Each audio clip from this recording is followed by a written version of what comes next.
নমস্কার। তাপস রায়কে যতটা সহজে বিজেপি দলে পেয়েছিল, সুদীপ বন্দ্যোপাধ্যায়ের ক্ষেত্রে ততটা সহজ হবে না।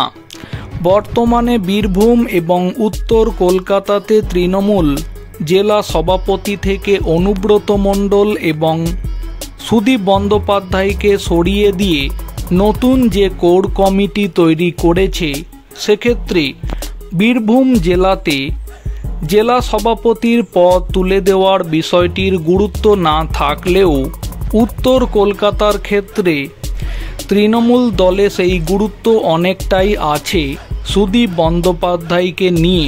কেননা উত্তর কলকাতাতে তৃণমূল যে কোর কমিটি গঠন করেছে, সেখানে সুদীপ বন্দ্যোপাধ্যায়ের স্ত্রী নয়না বন্দ্যোপাধ্যায় আছেন এবং আগামী দিনে তৃণমূল দলে যদি পরিস্থিতি বেগতিক হয়, তাহলে সেক্ষেত্রে তখন বকলমে সুদীপ বন্দ্যোপাধ্যায়কে দিয়ে দলের যাবতীয় কাজকর্ম করানো হবে। আর এবার সেই সুদীপ বন্দ্যোপাধ্যায়কে নিয়ে বিজেপি নেতা তাপস রায় যেমনটা জানাচ্ছেন, তা হলো সুদীপ বন্দ্যোপাধ্যায় এবং তাপস রায়ের মধ্যে মনোমালিন্য হওয়ার কারণে তাপস রায়কে যেতে হয়েছিল বিজেপিতে। এই প্রশ্নের জবাবে তাপস রায় বলেন, সুদীপের সাথে তার বিরোধিতা ছিল, কিন্তু সেটা ব্যক্তিগত নয়, সাংগঠনিক এবং রাজনৈতিক। পদ এবং সংগঠন নিয়ে চলা বিভেদে কি অবশেষে জয় হলো তাপসেরই?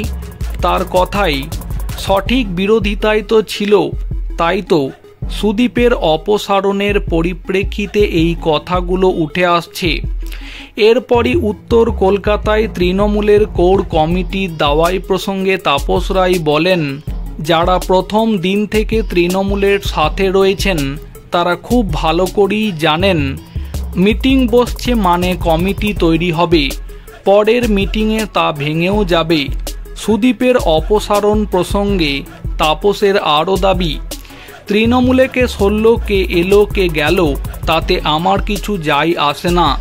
এককালে সবার মতো আমি তৃণমূলে যোগদান করেছিলাম, কিন্তু নানা কারণে আমি সেই দল ছেড়েছি।